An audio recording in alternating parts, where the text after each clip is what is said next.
Good morning and welcome to path of evolution. આપણે Bhagavad Gita chapter 7 જ્ઞાન વિજ્ઞાન યોગનું ચિંતન કરી રહ્યા છીએ.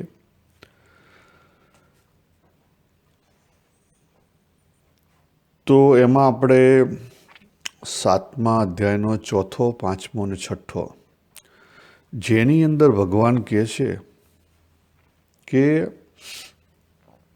8 અંગોવાળી એવી અપરા પ્રકૃતિ અને અપરાથી અલગ સ્વભાવવાળી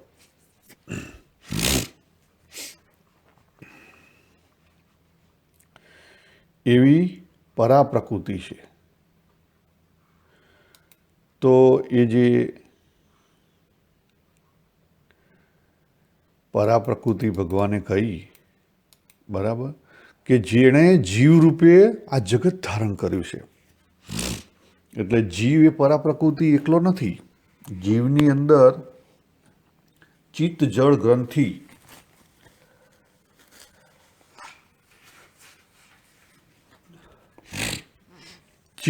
ગ્રંથિ રૂપે પરા અને અપરા બંને રહેલી છે. અને પછી ભગવાન આગળ કહે છે કે આ ચરાચર જગત છે એ બંને પ્રકૃતિમાંથી બનેલું છે, પરા અને અપરામાંથી બનેલું છે, સંયોગથી બનેલું છે. અને આવા જ શબ્દો ભગવાને 13મા અધ્યાયમાં વાપર્યા છે કે આ જે ચરાચર જગત છે એ ક્ષેત્રજ્ઞના સંયોગથી બનેલું છે. અને પછી પાછા ભગવાન કહે છે કે આ જગતની ઉત્પત્તિ અને પ્રલય બંને પરમાત્મા તત્વને આધીન છે. એટલે આપણે આને સમજવા માટે આપણે 3 દૃષ્ટિકોણ કાઢ્યા હતા લાસ્ટ ટાઈમ. કે ભગવાનના દૃષ્ટિકોણથી આ જગત વાસુદેવ સર્વમ છે. કેવું છે? વાસુદેવ સર્વમ. ભગવાનની લીલા છે ભગવાનના દૃષ્ટિકોણથી, બરાબર. અને ભક્તના દૃષ્ટિકોણથી પણ કહી શકાય કે ભગવાનની લીલા છે, પણ એ જ્ઞાનીના દૃષ્ટિકોણથી કહી શકાય. તો ભગવાનના દૃષ્ટિકોણથી નિમિત્ત અને ઉપાદાન કારણની આપણે વાત કરી હતી કે ભગવાન પોતે જ એ પુરુષ બન્યા, જે પુરુષોત્તમ હતા એ પુરુષ બન્યા. પુરુષ કહેતા અક્ષર અને પુરુષ કહેતા બ્રહ્મણ પણ કહી શકાય, અક્ષર બ્રહ્મ કહી શકાય. હવે જે જીવ જગત અને ઈશ્વરની જ્યાં વિભાવના છે 3, બરાબર, એમાં ઈશ્વર એટલે ઇન રિયાલિટી બધા જ મેનેજમેન્ટવાળા આવી ગયા, ઇન્ક્લુડિંગ પુરુષોત્તમ, અક્ષર બ્રહ્મ અને ઈશ્વર. બરાબર. કેટલીક જગ્યાએ બ્રહ્મણની વાત કરે છે, તો બ્રહ્મણમાં અક્ષર બ્રહ્મ અને પરબ્રહ્મ બંને આવી ગયા, ત્યાં અલગ નથી. એટલે આપણા જે કંઈ આપણા વેદાંતના જે કોઈ સિદ્ધાંતો આવ્યા, 7 સિદ્ધાંતો ત્યાં સુધી આવ્યા, એ બધામાં આ બધી વસ્તુને લઈને બધા ગોટાળા ઘણા બધા થયા છે. એટલે આપણે કહી દીધું કે ભાઈ દેવ અને કુંભાર કહેતા અક્ષર બ્રહ્મ અને પુરુષ, અથવા તમે પરા કહી શકો, પરા પણ તત્વ છે.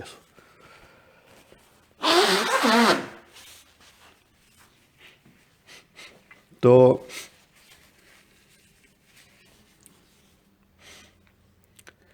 એ જે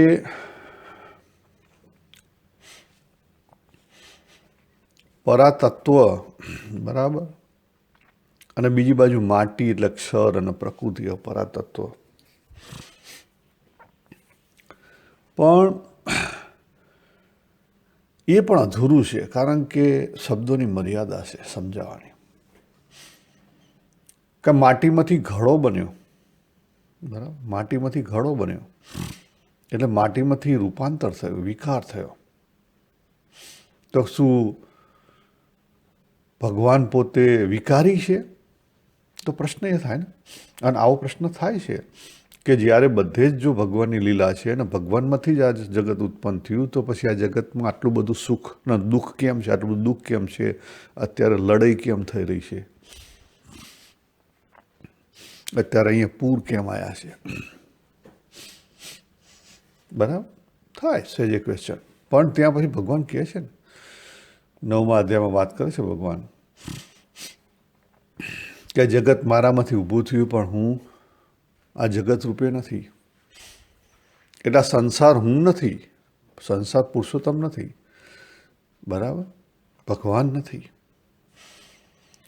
તો આ બધી વસ્તુ જેણે સમજવી હોય, જે સાધક છે એને સમજવી અગત્યની છે.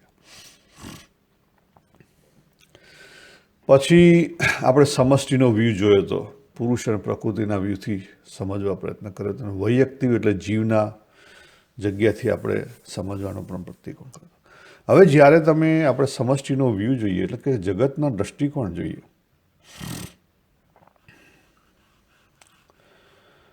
ત્યારે જગત છે તો એને લઈ અને 5 ભેદ છે. જગતના દ્રષ્ટિકોણથી જો જોવામાં આવે તો 5 ભેદ કાયમી છે. કેટલા ભેદ? 5 ભેદ કાયમી છે. એટલે આપણા માટે, હું અત્યારે સાધક છું તો મારા માટે આ 5 ભેદ કાયમી છે અને સમજવા જરૂરી છે. આ ના સમજાય તો મુશ્કેલી ઊભી થાય. અને જે વેદાંતના જે કંઈ વૈષ્ણવ બે જે કોઈ ફિલોસોફીઓ છે એમાં કાં ભગવાનની માયા છે, માયાને ભગવાનની માયા કહી અને એક બાજુ કરી દેવામાં આવે છે. પણ અહીંયા જે ભગવાને 7મા અધ્યાયમાં વાત કરી કે અપરા પ્રકૃતિ, મારી પરા પ્રકૃતિ અને અપરા પ્રકૃતિ, જો બંને વસ્તુ ભગવાનને પોતાની પ્રકૃતિની વાત કરી. એટલે એમાં પછી ઘણા લોકો જીવ અંશમાં જતા રહેશે. અનંતનો અંશ ના હોય, કારણ કે ભગવાને આગળ 15મા અધ્યાયમાં મારા ખ્યાલથી અંશની વાત કરી છે. એટલે આ બધી તકલીફો થાય છે. જે લોકોએ એવું કીધું કે ભાઈ આ માયા છે, આ બધી જગત એ માયા છે અને એ ભગવાનની માયા છે. ના ના, ભગવાનની કોઈ માયા નથી. ભગવાન માયાવી થોડા છે, બરાબર. એટલે ત્યાં સમજવામાં ભૂલ થાય છે. ત્યાં પછી આપણે ભગવાનને કેવા સમજી લઈએ, મારાથી અલગ છે અને એવી શક્તિના ધારણ છે, બરાબર. પણ એ નથી, એ સાચું નથી. જો અહીંયા જગતના દ્રષ્ટિકોણથી આપણે સમજીએ તો 5 તત્વ અનાદિ છે. કારણ કે સંસાર છે એટલે સંસારના જે કોઈ રખેવાળ છે, જેને દેવ કોટી કહો કે ઈશ્વર કોટી કહો, એ લોકો છે. એટલે સૌથી પહેલાં પુરુષોત્તમ છે. પુરુષોત્તમમાંથી 2 તત્વ આવ્યા. ત્યારે જે વાત કરી પરા અને અપરા. પરા એટલે પુરુષ તત્વ અને અપરા એટલે પ્રકૃતિ તત્વ. અને એ પુરુષ અને પ્રકૃતિ બેમાંથી પછી ઈશ્વર અને માયા એટલે મિક્સચર આવ્યું. જો એ 2 પુરુષ અને પ્રકૃતિ 2 સ્વતંત્ર તત્વ છે, પણ એ બંનેનું જે મિક્સચર થયું, પહેલું જે ઈશ્વરરૂપી મિક્સચર થયું, દેવતાનું કોટીનું, એ લોકો આ બ્રહ્માંડ જ્યાં સુધી ટકે, જે બ્રહ્માંડના હોય મેનેજમેન્ટવાળા, એ બ્રહ્માંડ એ રાજાની ગાદી હોય ત્યાં સુધી એ રાજ ચાલે. ત્યાં પછી ઈશ્વર અને માયા આવ્યા. એટલે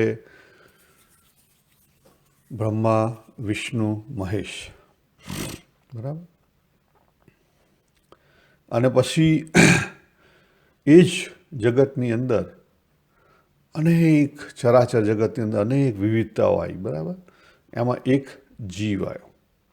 એટલે પુરુષ અને પ્રકૃતિનું જે મિક્સચર છે એમાં પહેલું ઈશ્વર આવ્યા. એટલે ઈશ્વરની સાથે જે પ્રકૃતિ જોડાણી એને માયા કહેવાય. અને પછી એનાથી ડાયલ્યુટ થયા બરાબર. એ શું થયા? જીવ. એટલે કે જીવની સાથે શું આવ્યું? અવિદ્યા આવી. જીવની સાથે શું આવ્યું? અવિદ્યા આવી. હવે જો આપણે જોઈએ કે જે પ્રકૃતિ છે, મૂળ પ્રકૃતિ જે વાત કરી, જેને અપરા કીધી અહીંયા ભગવાને, બરાબર. ચોથા, પાંચમા, છઠ્ઠા શ્લોકની વાત કરીએ તો ચોથા શ્લોકમાં જે 8 અંગવાળી અપરા કીધી એ તન્માત્રા રૂપ છે. કેવી છે? તન્માત્રા. એટલે જે મૂળ પ્રકૃતિ છે એ તન્માત્રા રૂપ છે. અને એ કેવી છે? દૈવી છે. ભગવાન કીધું ને, દૈવી ગુણમયી મમ માયા. એટલે દૈવી છે, એમાં કોઈ ખરાબી નથી. બીજી છે ઈશ્વર સાથે જે માયા જોડાણી.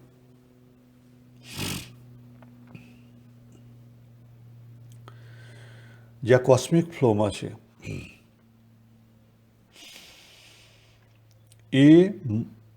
એ પ્રકૃતિનો મૂળ સ્વભાવ કેવો છે?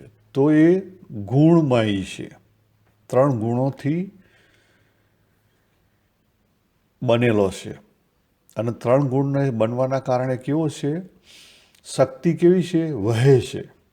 જેમ પાણી હોય, નદીનું પાણી એ વહેતું હોય, એમ સંસાર વહેશે. સરતી ઇતિ સંસાર.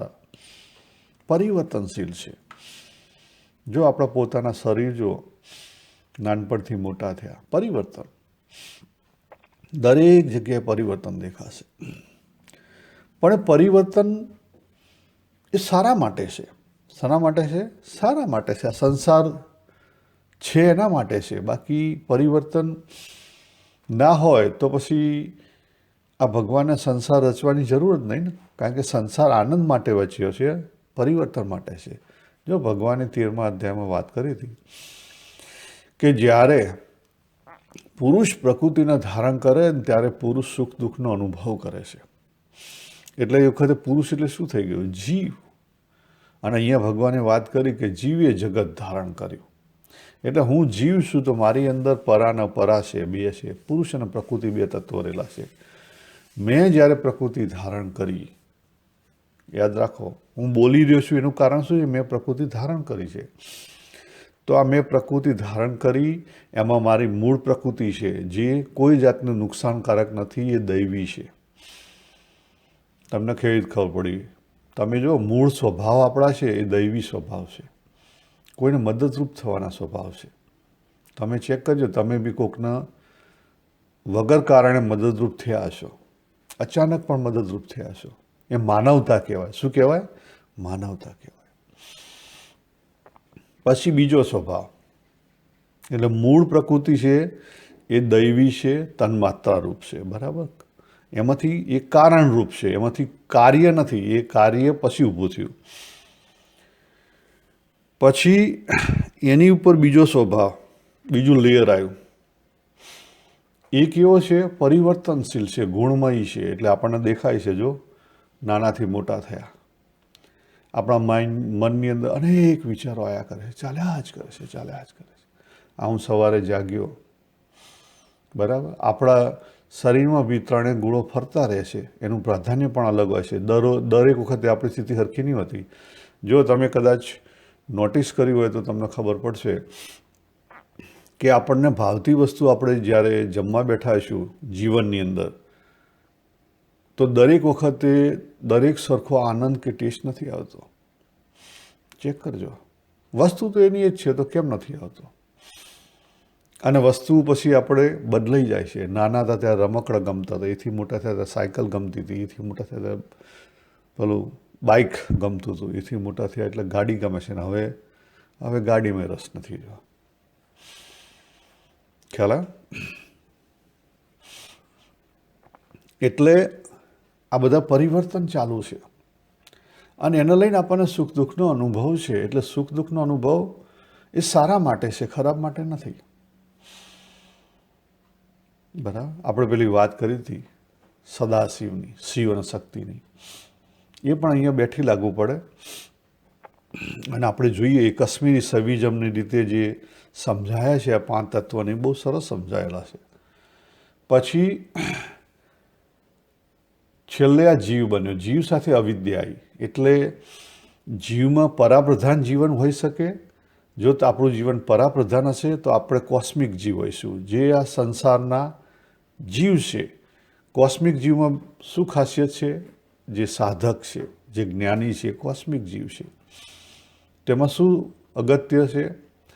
તો કોસ્મિક જીવ એ પરાપ્રધાન જીવ છે. કોણ છે? પરાપ્રધાન જીવ છે. તો પરાપ્રધાન જીવ શું કરે?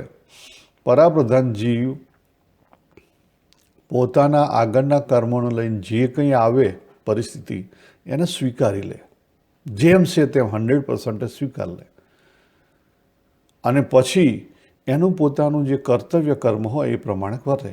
એટલે આપણને જ્યાં ભગવાને રાખ્યા છે ત્યાં બરાબર રાખ્યા છે. આપણી પાસે કોઈ પણ જાતની ભગવાન માટે ફરિયાદ ના હોય. આપણા જીવનમાં જે કંઈ સુખ દુઃખ આવ્યા છે એ આમ જુઓ તો આપણા કર્મોને લઈને આવેલા છે, અને આમ જુઓ તો ભગવાનની મરજીથી આવેલા છે. બરાબર? અને કાશ્મીરી સેવિઝમની રીતે જુઓ તો એ જે શક્તિ છે એ શક્તિ સુખ દુઃખ આપીને જગાડે છે. એ જે જીવ છે, શિવ જીવ થઈ ગયો એટલે એને જગાડે છે કે હવે તું જાગ, જો તારી પોતાની સામું જો તું કોણ છે. બરાબર? તું ભૂલી ગયો છે તારી મૂળ પ્રકૃતિને. એટલે એના માટે છે. એટલે કોસ્મિક જીવ આ પ્રમાણે જીવે. એ પોતાના નવા કર્મો ના ઊભા કરે, જૂના કર્મો એક્ઝોસ્ટ કરી લે અને નવા કર્મો ઊભા ના કરે. પણ જે પરાપ્રધાન નથી એ અપરાપ્રધાન જીવ છે. આપણે જોયા હતા અપરાપ્રધાન જીવ પહેલા શ્લોક વખતે. બરાબર? કે જેને આ જગતમાંથી કંઈક જોઈએ છે.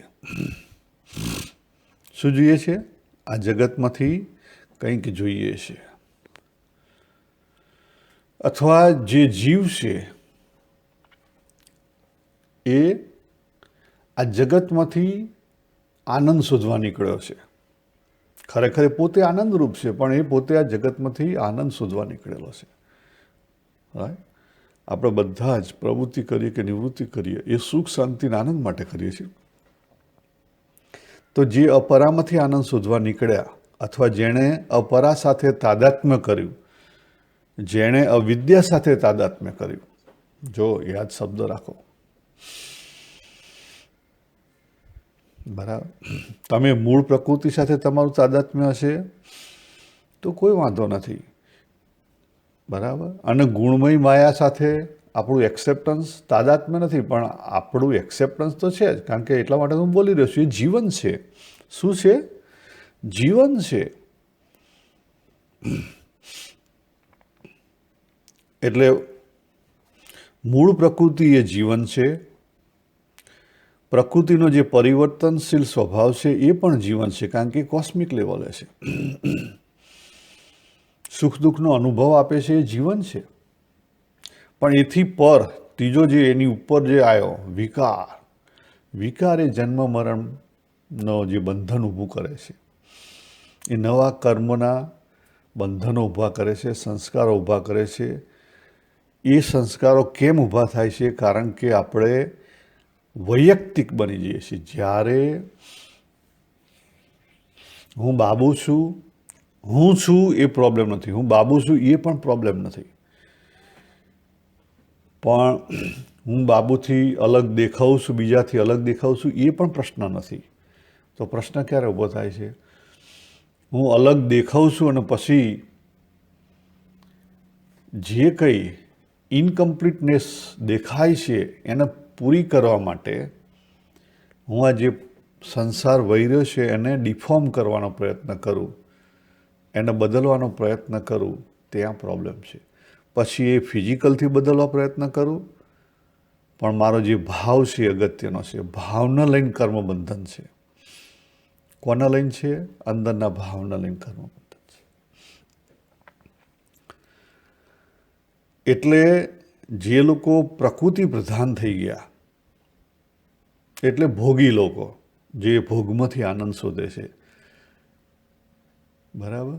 એ બીજા શું કરે છે? બીજા કર્મો ઊભા કરે છે, બંધનો ઊભા કરે છે, અને એમાં પછી આગળ હેડ્યા જાય છે. જન્મ મરણમાંથી છૂટશે નહીં. એ એમના માટે દિલ્હી દૂર છે.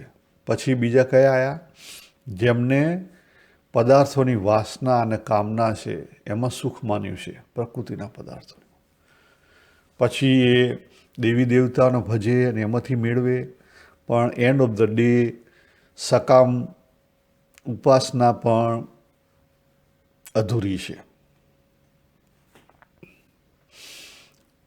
બરાબર. આ જ અધ્યાયની અંદર ભગવાન સમજાવે છે કે જેની જેવી ઉપાસના એવું એને ફળ.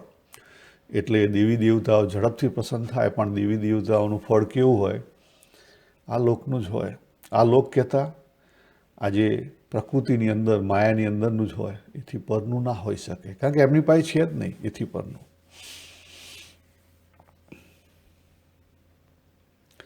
તો એથી પરનું ક્યાં છે? તમારી અંદર છે. હોદો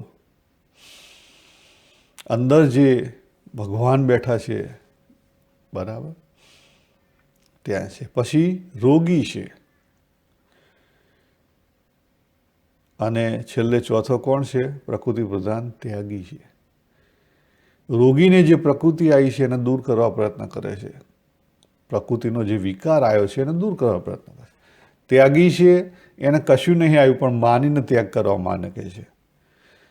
બરાબર. પણ આપણે જોવું રહ્યું કે મારું પોતાનું છે શું કે હું ત્યાગ કરીશ? તો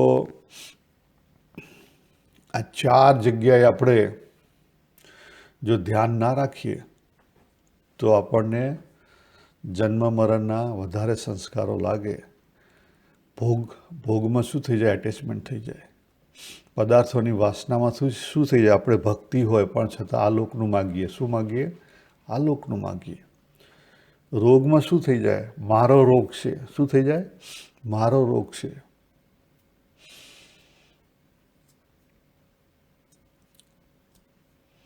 આપણે કહીએ છીએ કે મારો સ્વભાવ ગુસ્સાવાળો છે. થઈ ગયા તમે રોગી. તમે પ્રકૃતિને તમે પોતે જાતે એક્સેપ્ટ કરી લીધી, અને પછી કહો કે મારો સ્વભાવ કાઢવો હશે. How can you can do that one? શક્ય નથી.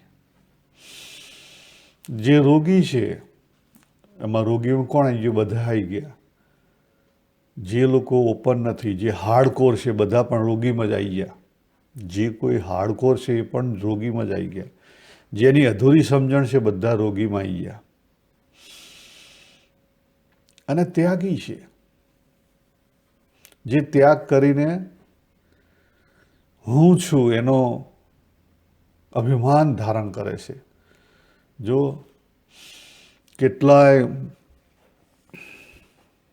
આપણા ત્યાં યોગીઓ થઈ ગયા, કેટલાય શ્રાપો જ આપે, આમ તૈયાર જ હોય શ્રાપ આપવા માટે.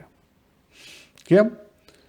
કારણ કે તપના બળે એમણે જે પ્રકૃતિ છે એની ઉપર ઘણો બધો વિજય મેળવ્યો, અને વિજય મેળવ્યા પછી એ સહન ના થાય.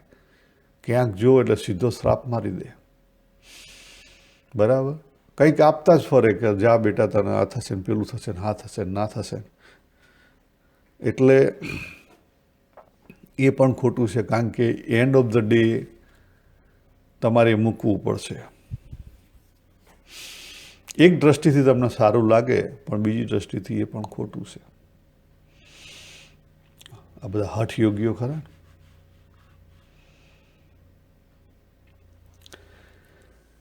એટલે પ્રોબ્લેમ પ્રકૃતિનું આ જે વિકારી સ્વરૂપ છે ત્યાં છે. અને એ વિકારી સ્વરૂપ કોણ ઊભું કરે છે? એ પ્રકૃતિ છે. મારી પ્રકૃતિ છે, હું ઊભું કરું છું. જો આપણે જે કાશ્મીરી સવિઝમની રીતે જોઈએ ને તો સદાશિવ, પુરુષોત્તમ એટલે સદાશિવ. પુરુષ એટલે શિવ અને પ્રકૃતિ એટલે શક્તિ. શિવમાં કોઈ પ્રોબ્લેમ નથી, શક્તિમાં કોઈ પ્રોબ્લેમ નથી. એ દૈવી છે. અને પછી એ શિવ શક્તિમાંથી આખો સંસાર ઊભો થયો. બરાબર. એ સંસારની અંદર બ્રહ્મા, વિષ્ણુ, મહેશ કહેતા શંકર, પાર્વતી બધા આવી ગયા. એ મેનેજમેન્ટવાળા આવી ગયા. એની અંદર પછી આપણે માનવો ને અસુરો ને બધા આવી ગયા. બરાબર. અસુરોએ જે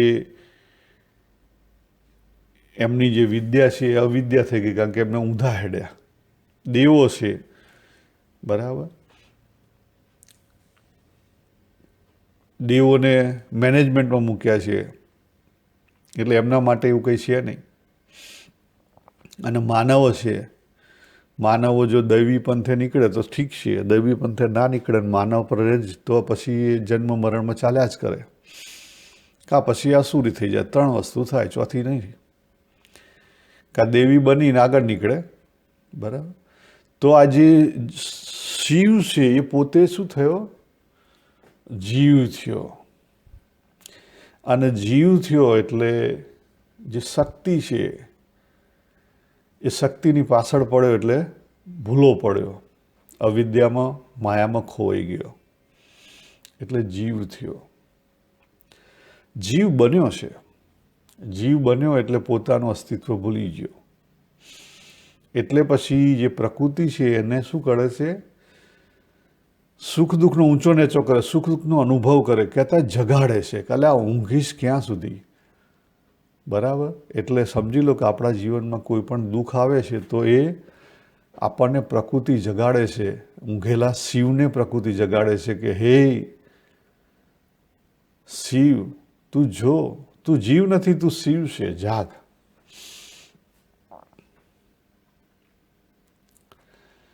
એટલે મૂળ પ્રકૃતિ જે 7મા અધ્યાયના 4થા શ્લોકમાં વાત કરી એ તન્માત્રા રૂપ દૈવી છે. ચેન્જેબલ પ્રકૃતિ જે આપણી અંદર ચેન્જ આવે છે, બરાબર, અને જે સુખ દુઃખનો અનુભવ કરાવે છે, પ્રકૃતિનો સ્વભાવ જ ચેન્જેબલ છે.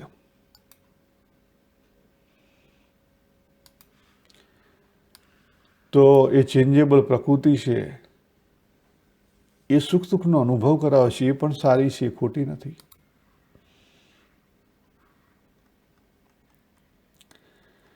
પછી આપણને જે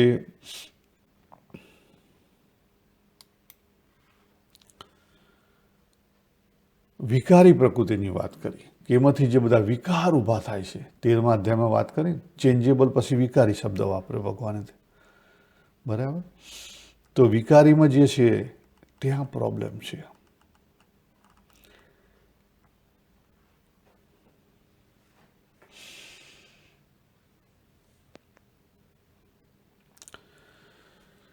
જો ચેન્જેબલ પ્રકૃતિના બીજી રૂપે ભગવાને શું કીધું છે? 15મા અધ્યાયના 16મા શ્લોકમાં ક્ષરઃ સર્વાણી ભૂતાની. ક્ષરઃ, બરાબર, એટલે આ જે પ્રકૃતિ, જે ચેન્જેબલ સ્વભાવવાળી પ્રકૃતિ છે એમાંથી આખું જગત ઊભું થયેલું. સર્વાણી ભૂતાની,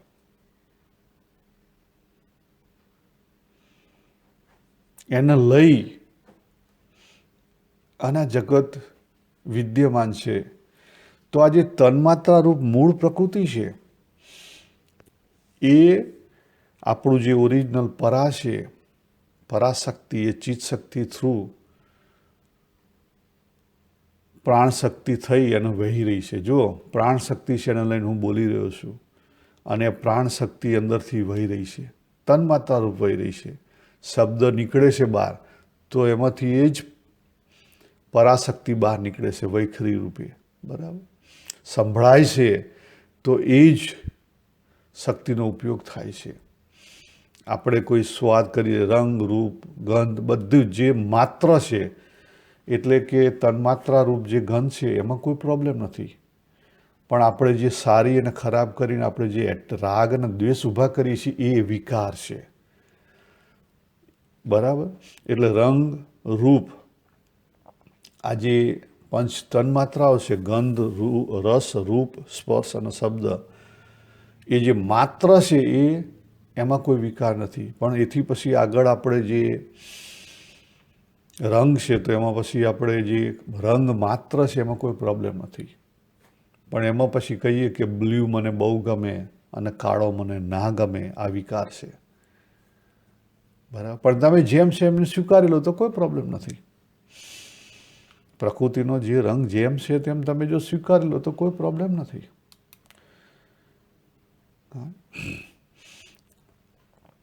તો આ વસ્તુ જો સમજાય, જે આપણે વાત કરી કે દૈવી ગુણમય એ બેમાં પ્રોબ્લેમ નથી. મમ માયા જે આસુરી રૂપ ધારણ કરે. કેમ આસુરી રૂપ ધારણ કરે છે? કારણ કે આપણે એની સાથે એટેચમેન્ટ કરીએ છીએ. આજે હું જીવ અહીંયા બોલી રહ્યો છું તો મારી અંદર પરા છે, ગુડ. મૂળ પ્રકૃતિ છે, ગુડ, નો પ્રોબ્લેમ, જીવવા માટે જરૂરી છે. પછી બીજું લેયર આવ્યું. કઈ પ્રકૃતિ? જે ચેન્જેબલ નેચરવાળી પ્રકૃતિ છે, જે સુખ દુઃખનો અનુભવ કરાવે છે. એ પણ સુખ દુઃખના અનુભવ માટે જરૂરી છે. તો એ પ્રોબ્લેમવાળી નથી. બરાબર. આટલા સુધી કોઈ પ્રોબ્લેમ નથી. હું છું, હું બાબુ છું અને બાબુને સુખ દુઃખ જીવનમાં આવે છે ત્યાં સુધી કોઈ પ્રોબ્લેમ નથી. પણ જો મારી વેલ્યુ સિસ્ટમ પરાપ્રધાન હોય તો ધીરે ધીરે મને સમજાય કે આ સંસાર છે, પરિવર્તનશીલ છે. તો પછી એમાંથી મારો રસ ઓછો થાય અને પરામાં વધારે રસ જોડાય, જે અપરિવર્તનશીલ તત્વ છે. બરાબર.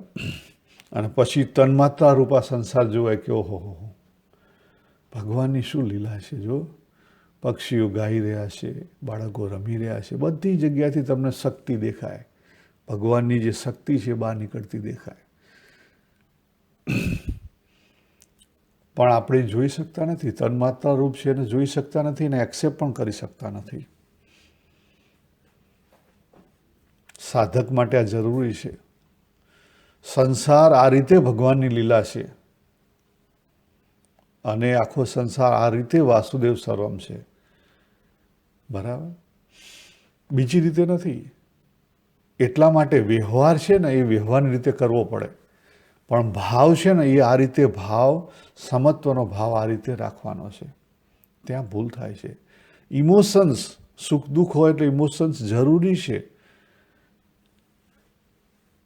માનવતા માટે. પણ ઇમોશનલિઝમ એ ખોટી બાબત છે. જો આટલેથી આપણે અટકી જઈશું તો કોઈ વાંધો નથી. પણ જો પછી તમે વિકારી સ્વરૂપમાં ગયા,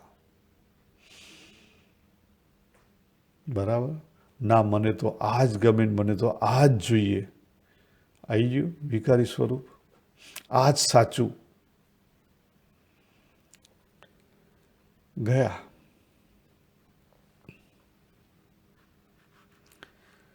તો આપણે જે જોયું કે એ જ પરાતત્વ, પરાશક્તિ, ચિત્ત શક્તિ બની, પ્રાણ શક્તિ બની, ઈચ્છા શક્તિ બની, જ્ઞાન શક્તિ બની, ક્રિયા શક્તિ બની અને આપણને સુખ દુઃખનો અનુભવ કરાવે છે.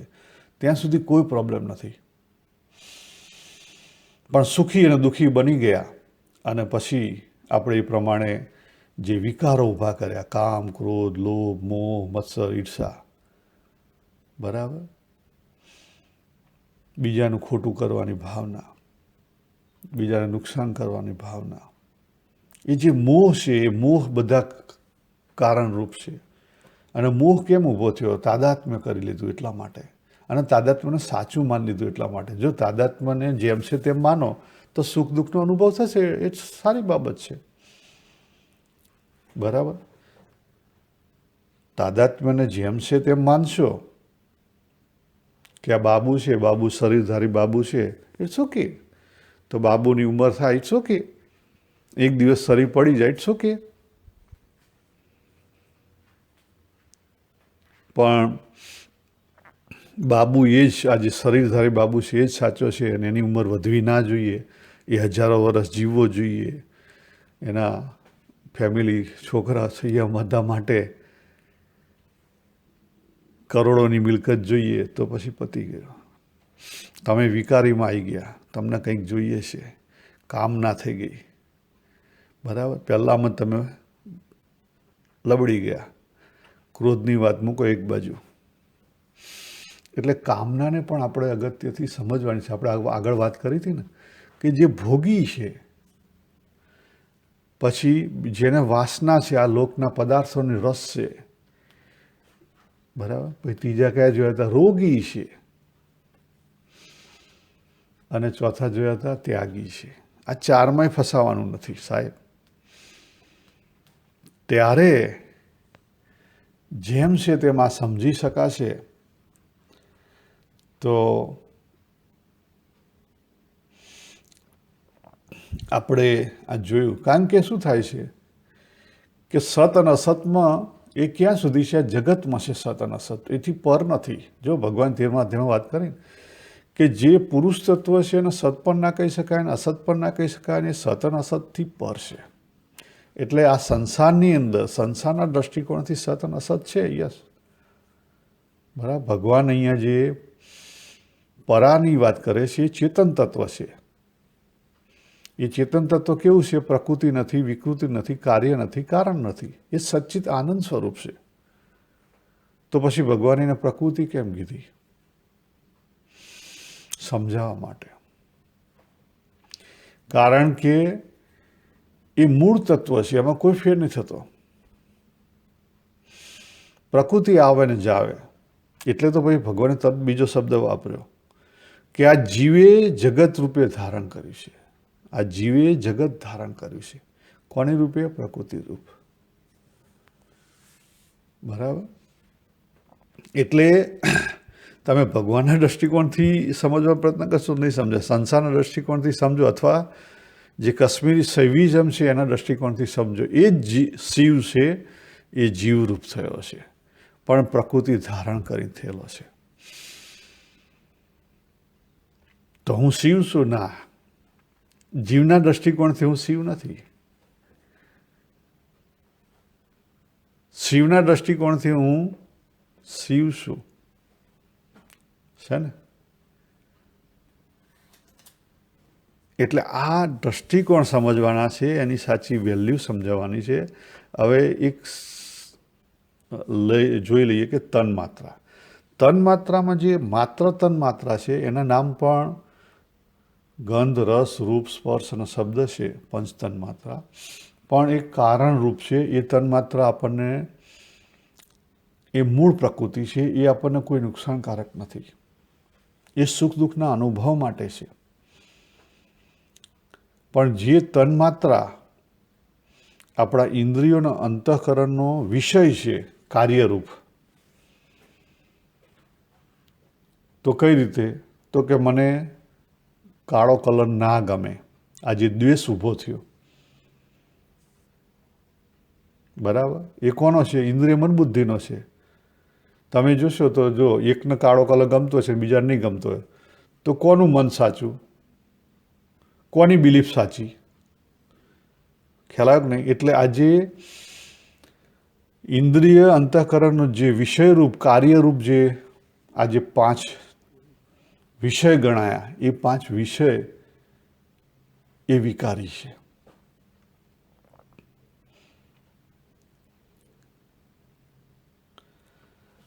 એટલે જો આપણે બધા પ્રશ્નોનો જવાબ અહીંયા આપી દીધો કે જ્યારે બધી જ ભગવાનની લીલા છે, તો કે આ પેઇન એન્ડ સફરિંગ કેમ છે?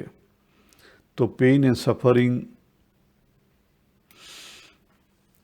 એ આ જગતની અંદર સુખ દુઃખ હશે, પણ જ્યારે આપણે કંઈક બની જઈએ ત્યારે આપણે વધારે સુખી ને દુઃખી થઈએ છીએ. આપણે આપણી જે કહેવાય કે પ્રકૃતિ સાથે તાદાત્મ્ય કરી લઈએ ત્યારે આપણે એમાં સુખ દુઃખમાં ઊભા થઈ જઈએ છીએ. એમાં ભગવાનને કંઈ લેવા દેવા નથી. હવે બીજી વસ્તુ આપણે જે જોઈ હતી કે જેમ આપણે સમજ્યા હતા કે ભાઈ આ બધું ભગવાનમાંથી બન્યું, માટી અને ઘડાનું, તો પછી ઘડો બન્યો તો વિકાર થયો, બરાબર? તો એ સાચું કહેવાય? તો એ પણ સમજવા માટે એક દ્રષ્ટિકોણથી સાચું છે, પણ 100% સાચું નથી. કારણ કે કોઈ પણ વસ્તુ તમે 100% સાચી નહીં સમજાઈ શકો. ભગવાનના દ્રષ્ટિકોણથી વિકાર, ભગવાનમાં વિકાર નથી. કેટલાક લોકો પછી એવો પણ પ્રશ્ન પૂછે છે કે આત્મા અને બ્રહ્મન અથવા પરમાત્મા એ સચ્ચિત આનંદ સ્વરૂપ છે, તો સુખ દુઃખ કેમ છે? પણ એ જે સચ્ચિત આનંદ સ્વરૂપ છે એણે પ્રકૃતિ ધારણ કરી છે, અને પ્રકૃતિ કેમ ધારણ કરી છે? સુખ દુઃખના અનુભવ માટે ધારણ કરી છે. એને પોતે ધારણ કરી છે. પછી તમે શું કહી કહો એને? આજે દાખલા કે મેં પ્રકૃતિ ધારણ કરી તો મારા સુખ દુઃખના અનુભવ માટે ધારણ કરી, પણ આવી ક્યાંથી? તો મારી પોતાના બનાવેમાંથી આવી. મેં કંઈ આગળના જન્મોમાં જે કંઈ કર્મો કર્યા છે એને લઈને આવી છે. તો પછી એને શું કરશો? તમારું છે, તમારે જ ભોગવવું પણ મહારાજ.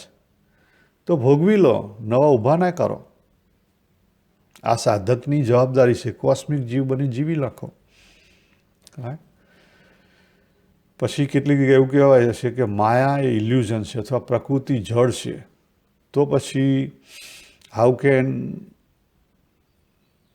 તો પછી આજે 3 શરીર એને ધારણ કરીને હું કેમ જીવન છું? તો જે જીવન છે એ ચૈતન્યમય એટલા માટે લાગે છે કે જીવે જગત ધારણ કર્યું છે. બરાબર છે? જીવની અંદર 2 તત્વ છે, પુરુષ અને પ્રકૃતિ. એટલે જે ચેતન તત્વ છે એને લઈને અને બધી ચેતના છે. ચેતન તત્વને લઈને ચેતના છે. ખ્યાલ આવે? અને એ જ્યારે મૂળ પ્રકૃતિ એ જળ છે, પણ જ્યારે એ ચેતન તત્વ એને ધારણ કરે ત્યારે એ ચૈતન્ય રૂપ થઈ જાય છે. કેવી થઈ જાય? ચૈતન્ય રૂપ થઈ જાય. દાખલા તરીકે ચંદ્રનો પોતાનો પ્રકાશ નથી, પણ જ્યારે સૂર્યનો પ્રકાશ ચંદ્ર ઉપર પડે ને એનું રિફ્લેક્શન થાય ત્યારે ચંદ્રની ચાંદની લાગે. સેમ વસ્તુ. મૂળ પ્રકૃતિ જળ છે, બરાબર, પણ જ્યારે એને ચેતન ધારણ કરે ત્યારે એ ખીલી ઉઠે છે અને વહેવા માંડે છે. ખીલી ઉઠે છે એટલે એનો અર્થ શું થયો? વહેવા માંડે છે. અને વહેવા માંડી એટલે શું થયું? ગુણોના કારણે એમાં કાર્યકારણ ઊભા થાય છે. પણ કોસ્મિકમાં કોઈ કાર્યકારણ નથી. કાર્યકારણ કોમાં છે? આપણા જીવ લેવલે છે. તો જેને જિજ્ઞાસા હોય એને આ બધી વસ્તુ જાણવી પડે. અને જો આ વસ્તુ જાણવાની ઈચ્છા ના હોય તો એક વસ્તુ સ્વીકારી લો. ભગવાને કીધું છે સ્વીકાર લો, બધી ભગવાનની લીલા છે, વાસુદેવ સર્વમ છે. તો શાંતિ શાંતિ શાંતિ. પણ જો સ્વીકારાય નહીં અને આ જાણવું નથી તો પછી તમે સાધક નથી, ગયા. આપણે અહીંયા પૂરું કરીએ. સર્વેને જય શ્રી કૃષ્ણ.